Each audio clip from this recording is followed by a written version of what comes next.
Hello everyone, नमस्कार। मैं पिंकी आप सभी को तहे दिल से स्वागत करती हूँ आपके यूट्यूब चैनल ग्रामीण क्लासेस पे। तो चलिए आज हम लोग स्टार्ट करने वाले हैं आपका जेपीएससी। ठीक, जेपीएससी से रिलेटेड आज हम लोग नागवंशी शासन व्यवस्था के बारे में पढ़ेंगे। जैसे कि कल मैंने जेपीएससी से रिलेटेड आपका मुंडा शासन व्यवस्था के बारे में पढ़ाया, तो आज हम लोग नागवंशी शासन व्यवस्था के बारे में कुछ जानकारी लेंगे।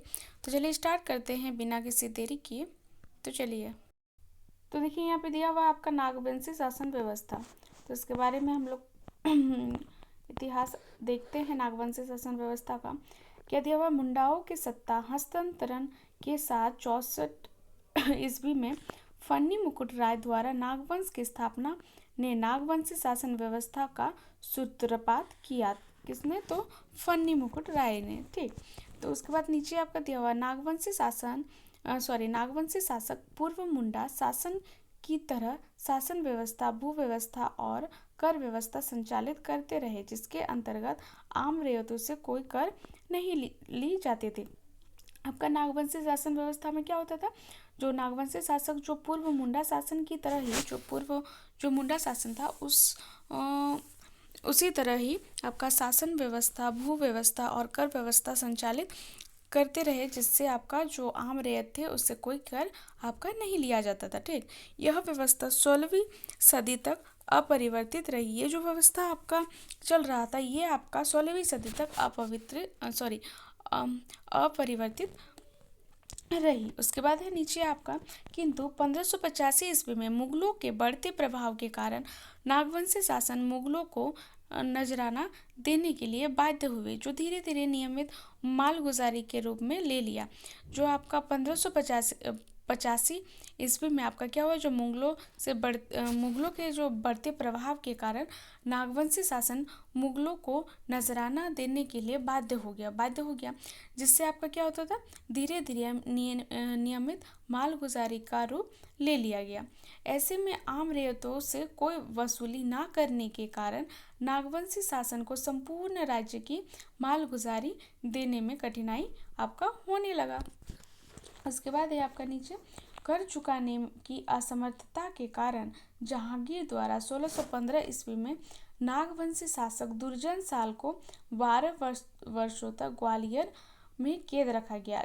आपका कर चुकाने में आपका असमर्थ रहा, जिसके कारण क्या हुआ? जहांगीर द्वारा आपका क्या हुआ? 1615 ईस्वी में दुर्जन साल को 12 वर्षों तक ग्वालियर किला में आपका क्या किया? कैद रखा गया था। उसके बाद क्या होता है? कैद के बाद पुनः सत्ता हासिल करने के साथ उसके लिए 6000 रुपया वार्षिक कर तय की गई। आपका होगा यहाँ पे की गई। ठीक, आपका कितना? 6000 रुपया। इस प्रकार पुरानी शासन व्यवस्था को परिवर्तित करते हुए उसे मुगल शासन का अनुरूप किया गया है। इस प्रकार आपका जो पुराना शासन व्यवस्था था उसको परिवर्तित आपका करते हुए क्या किया गया? मुगल शासन के अनुरूप किया गया। अब आम रैयतों से लगान वसूली की प्रक्रिया शुरू की गई। अब आम रैयतों से आपका क्या हुआ? लगान वसूली की प्रक्रिया शुरू किया गया। उसके बाद क्या होता है? पुरानी व्यवस्था को पट्टी नाम दे दिया। पुरानी जो व्यवस्था था उसे उसको पट्टी नाम दे दिया गया तथा पढ़ा के प्रमुख मानकियों को भूंयर घोषित कर उन्हें लगान वसूलने का कार्यभार दिया गया। अब यहाँ पे आपका पढ़ा को पट्टी नाम दिया गया और मानकी को भूंयर। उसके बाद है नीचे में आपका कालांतर में नागवंशी शासन में और परिवर्तित हुए। अब भूंयरों का स्थान पर राजा को जागीरदार लगान वसूली का कार्य करने लगे। उनके द्वारा वसूली की गई, यहाँ पे होगा गई आपका दोबारा हो गया, राशि मुगल शासन के मांग करने पर ही दी जाने लगी। ठीक, इस अनियमित कर को पेशकश या नजराना कहा जाता था। ये जो अनियमित था इसको आपका पेशकश या नजराना कहा गया। अब आपका नीचे चलते हैं, यहाँ पे आपका 1765 में क्या होता है कि अंग्रेजों को दीवान अधिकार मिलने के बाद पटना काउंसिल के अंतर्गत फोर्ट विलियम को छोटा नागपुर क्षेत्र से कर वसूलने का कार्यभार मिला, लेकिन वह नियमित नियमित कर वसूलने में नाकामयाब हो गया। अब उसके बाद होता है आपका 1773 में आपका क्या होता है कि व्हिटली की छोटा नागपुर के कलेक्टर नियुक्त किया गया। व्हिटली को आपका छोटा नागपुर का कलेक्टर आपका नियुक्त किया गया। पर उसे भी वसूली में वंचित सफलता नहीं मिली उसको भी। उसके बाद आता है आपका 1780 ईस्वी। 1780 ईस्वी में क्या होता है कि छोटा नागपुर खास रामगढ़ छात्रा को मिलाकर आपका रामगढ़ ट्रक बनाया गया।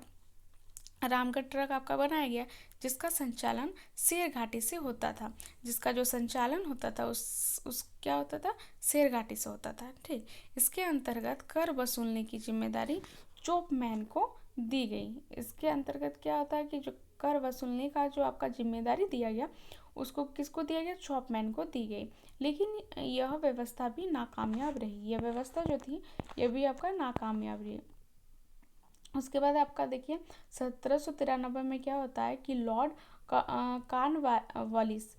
कॉर्नवालिस, ये मैं उच्चारण नहीं करने सक रही तो उसको आप देख लीजिएगा, ने स्थायी बंदोबस्ती लागू किया। ठीक, स्थायी बंदोबस्ती आपका लागू कर दिया, जिसके तहत स्थानीय राजाओं को जमींदार बना दिया गया। इसके अंतर्गत क्या होता है कि स्थानीय जो राजाओं जो थे उसको क्या किया गया, जमींदार बना दिया गया और उसके द्वारा ही लगान वसूली का कार्य शुरू हुआ। उसके बाद है अंत में क्या होता है कि अंत में अंग्रेजों की राज व्यवस्था लागू हो गई और पुरातन मुंडा शासन व्यवस्था पर आधारित नागवंशी शासन व्यवस्था का पतन आपका हो गया। उसके बाद ग्राम स्तर पर क्या होता है, महतो और भंडारी का होता है। महतो का होता है यह गांव का प्रमुख व्यक्ति था। जो महतो जो थे वो गांव का आपका क्या होता था उस समय, प्रमुख व्यक्ति। ठीक, और भंडारी आपका होता है यह राजा के गांव में खेती करने तथा अनाज के भंडारण हेतु उत्तरदायी था, भंडारी। उसके बाद है पट्टी, पढ़ाई स्तर पर। ठीक, भूंयर क्या होता है, भूंयर यह आम जनता से मालगुजारी वसूलने के लिए उत्तरदायी था। ये जो भूंयर जो था ये क्या करता था, आम जनता से मालगुजारी वसूलने के लिए उत्तरदायी था। विभिन्न न्यायिक व राजनीति अधिकार प्राप्त था। विभिन्न न्यायिक और राजनीति अधिकार आपका प्राप्त था। उसके बाद पाहन स्तर पर, पाहन का क्या काम है, पाहन पट्टी के स्तर पर सभी प्रकार के धार्मिक कार्यों के आयोजन व संचालन हेतु पाहन जिम्मेदार होता था। उसके बाद ये आपका राज्य स्तर पर, स्टेट लेवल। ठीक, क्या होता है, महाराज, दीवान और पापांडे। महाराज, नागवंशी शासन व्यवस्था के लागू होने पर राजा को महाराज शब्द से संबोधित किया जाने लगा। और दीवान का, यह राज्य का वर्तीय प्रमुख था। जो दीवान था वो क्या था, राज्य का वर्तीय प्रमुख था तथा राज्य के सभी वित्तीय कार्यों के लिए जिम्मेदार था। और पापांडे, पंच द्वारा या पढ़ा राजा द्वारा लिए गए निर्णयों को लोगों तक पहुंचाने का जिम्मेदारी पांडे की होती थी। जो आपका पंच द्वारा या पढ़ा राजा द्वारा जो लिए गए निर्णय जो होते थे वो लोगों तक पहुंचाने का जो जिम्मेदारी होता था वो पापांडे की होती थी। ठीक, उसके बाद ये आपका वीडियो समाप्त होता है, ये आपका चैप्टर भी समाप्त होता है। ठीक, तो मैंने नागवंशी शासन व्यवस्था के बारे में सारा बता दिया है, तो इसको आप अच्छा से देख लीजिएगा। इससे रिलेटेड आपका JPSC में क्वेश्चन आपका पूछा जाएगा, नागवंशी शासन व्यवस्था, मुंडा शासन व्यवस्था, और जितना भी है वो मैं अगले क्लास में बताऊंगी। तो चलिए आज का वीडियो यहीं समाप्त करते हैं। अगर आप लोगों को मेरा वीडियो अच्छा लगे तो लाइक, सब्सक्राइब एंड कमेंट जरूर करें। धन्यवाद।